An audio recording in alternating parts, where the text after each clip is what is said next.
আমাদের সমাজে একটা প্রচলিত বিষয় আমরা বলি, খাওয়ার সময় কথা বলা যাবে না। খাওয়ার সময় কি করা যাবে না? কথা বলা যাবে না। অথচ রাসূল পাক সাল্লাল্লাহু আলাইহি ওয়াসাল্লাম ঘোষণা দিয়েছেন, বুখারী শরীফের হাদিস।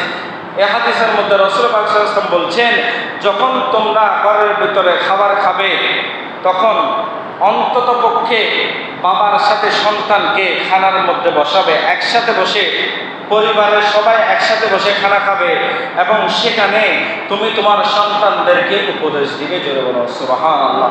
কারণ কেননা আপনার সন্তান, আপনি সকালবেলা উঠে আপনি বিভিন্ন কাজের মধ্যে চলে যান, আপনার সন্তান স্কুলের মধ্যে চলে যায়, মাদ্রাসার মধ্যে চলে যায়, বিভিন্ন লেখাপড়ার মধ্যে ব্যস্ত থাকে, খেলাধুলা নিয়ে ব্যস্ত থাকে, তখন আপনি সন্তানকে সময় দিতে পারেন না।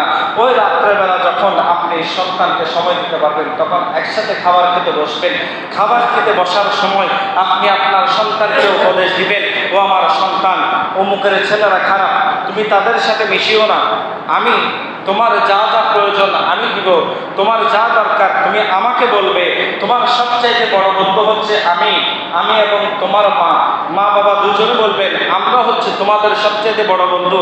সন্তানকে যখন খাবার খাবেন তখন সন্তানকে শিক্ষা দেবেন। সেটা আজকে আমরা সেই শিক্ষা না দেওয়ার কারণে আজকে আমাদের সমাজের ভিতরে অন্যায় অনাচার বেড়ে গেছে। কথা বলেন ঠিক কিনা?